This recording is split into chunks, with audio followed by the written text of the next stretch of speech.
Good morning friends. GST platform के YouTube channel में आप सभी का स्वागत है।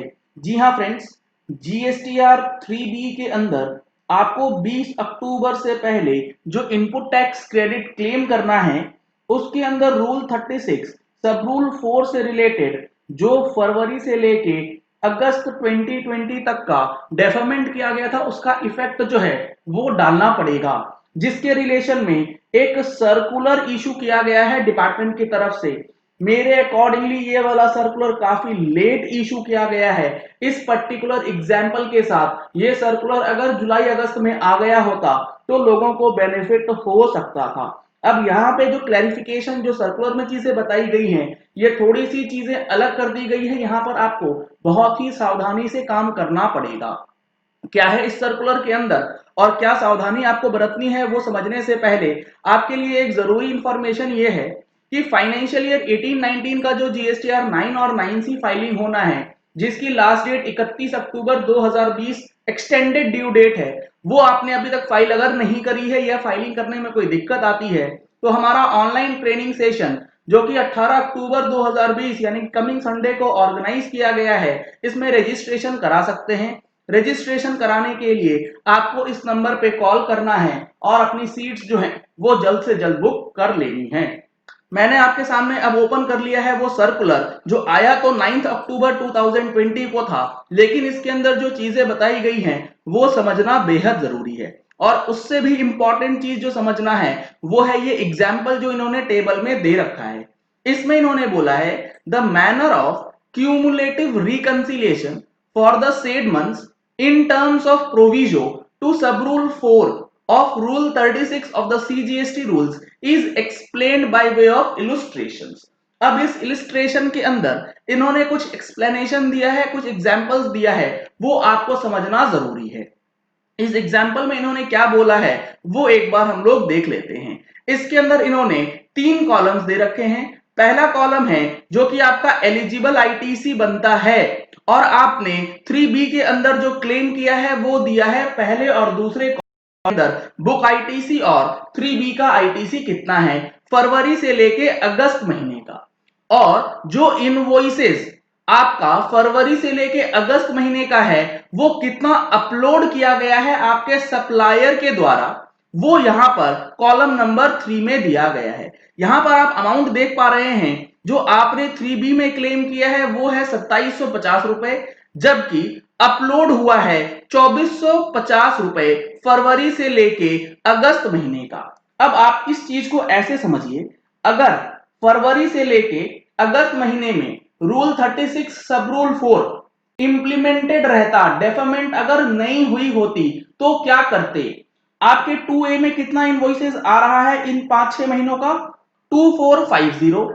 इसके बाद जो मैक्सिमम अमाउंट है वो आप कितना क्लेम कर सकते थे? इसमें आप 10% ऐड कर दीजिए, क्योंकि अपलोडेड इनवॉइसेस का जो 10% होता है वो आप क्रेडिट क्लेम कर सकते हैं। यहां होता है 2695, यानी कि फरवरी से लेके अगस्त महीने में आप 2695 का इनपुट टैक्स क्रेडिट क्लेम कर सकते थे। आपने फरवरी से लेके अगस्त में क्लेम कितना करा है एग्जाम्पल के हिसाब से? 2750 रुपए। तो अब यहां पर डिपार्टमेंट का सर्कुलर ये कहता है कि ये फरवरी से लेके अगस्त महीने तक का जो 2750 रुपए आपने क्लेम कर लिया है, जबकि आपको क्लेम करना कितना चाहिए था? 2695 रुपए। तो जो एक्सेस आपने क्लेम कर लिया है, कितना अमाउंट? 55 रुपए का अमाउंट, वो आप रिवर्स करेंगे। जी हाँ फ्रेंड्स, यहां पर रिवर्सल की बात करी गई है। अब यहां पर दिक्कत कहां आई? अब लेट सपोज फरवरी से लेके अगस्त महीने तक का आईटीसी हमने क्लेम कर लिया है 2750, और सितंबर 2020 की जो 3B है, जो 3B हम लोग सितंबर 2020 की देखेंगे और उसका जो 2A देखेंगे। कई जगह पर क्या हो रहा है, क्यूमुलेटिव इफेक्ट देखने के लिए फरवरी से लेके अगस्त का डेटा और सितंबर का डेटा इकट्ठा पूरा 2A का वो कितना हो रहा है उसको देख करके रिवर्सल जो हो रहा है उसको नेट ऑफ कर दिया जा रहा है। सर क्या मतलब हुआ, समझ नहीं आया? देखिए मैं आपको बताता हूं क्या हो रहा है। लेट सपोज फरवरी से लेके अगस्त तक में 2450 रुपए आ रहे थे 2A में, जबकि आपका जो सितंबर का 2A है उसमें आ रहा है 350 रुपए। अब 2450 और प्लस 350 जब आप करेंगे तो फरवरी से लेके सितंबर महीने की जो टोटल 2A का डेटा है वो कितना हो रहा है, 2450 प्लस 350 यानी कि 2800 रुपए का 2A आपका रिफ्लेक्ट कर रहा है अप टू सितंबर। और आप इसमें 10% एक्स्ट्रा ऐड कर लीजिए तो कितना अमाउंट आप क्लेम कर सकते हैं अप टू सितंबर, 3080 रुपीज का।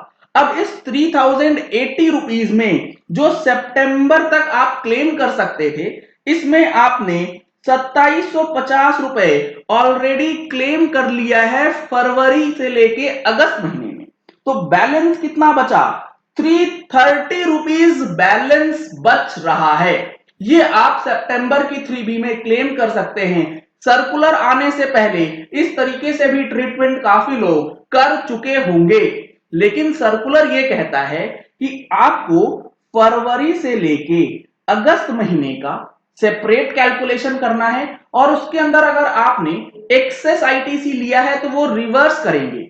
मतलब जो 55 रुपए का रिवर्सल है उसे आप सितंबर की आईटीसी आपने ज्यादा क्लेम नहीं करी है तो उसके साथ सेट ऑफ नहीं कर सकते। मैंने आपको अभी दिखाया कि फरवरी से सितंबर महीने में आपका आईटीसी कितना बन रहा है, 330 रुपए।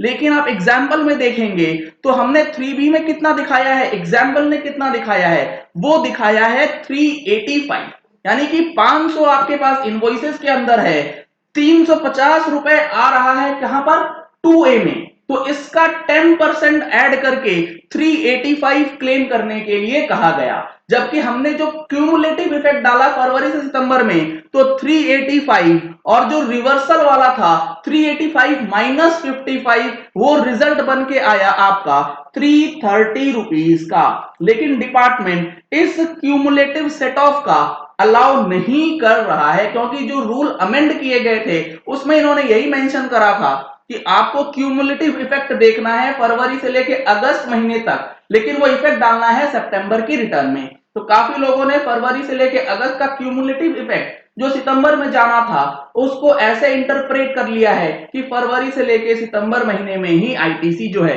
वो क्लेम करना है। तो ये चीज अगर पहले आ गई होती जुलाई अगस्त महीने में तो वहां पर कैलकुलेशन और अच्छी तरीके से हो सकती थी। तो यहां पर डिपार्टमेंट का कहना है कि रिवर्सल आप अलग कीजिए, 55 रुपए का आप नेगेटिव आईटीसी दीजिए, और उसके बाद सितंबर महीने में आप 385 रुपए का पूरा आईटीसी जो है वो क्लेम कर सकते हैं। इस रिवर्सल को और इस क्लेम को आप आपस में बिल्कुल भी सेट ऑफ नहीं कर सकते, क्योंकि रिवर्सल के लिए आपको पता होगा जो हमारा टेबल है वो है टेबल 4B2, और जो क्लेम के लिए हमारा टेबल है वो है ऑल अदर आईटीसी के अंदर टेबल 4A के अंदर वो चीजें जाती है। तो ये काफी इंपॉर्टेंट है और बहुत ही माइन्यूट चीज है जो कि आपको सितंबर की जीएसटीआर 3B में कैलकुलेशन करते समय ध्यान रखना है, कहीं ये गलती ना हो जाए। चलिए इस वीडियो को यहीं एंड करते हैं। आशा करते हैं कि आपको ये वीडियो पसंद आया होगा। अगर आपको ये वीडियो पसंद आया तो इस वीडियो को लाइक और शेयर करना मत भूलिएगा, ताकि मैक्सिमम लोगों तक ये इंफॉर्मेशन पहुंच जाए कि जीएसटीआर 3B के अंदर जो अब आईटीसी कैलकुलेट करना है उसका क्या इंपैक्ट आपके ऊपर पड़ने वाला है और वो किस तरीके से कैलकुलेशन जो है वो करी जाएगी। अगर आपने हमारे चैनल पे फर्स्ट टाइम ट्यून इन किया है तो चैनल को सब्सक्राइब करने के लिए नीचे दिया गया रेड कलर का सब्सक्राइब बटन प्रेस कर लीजिए, साथ में जो बेल आइकन है उसे भी प्रेस कर लीजिएगा ताकि वीडियोस की नोटिफिकेशन आप तक रेगुलरली पहुंचती रहे। Thank you and have a nice day.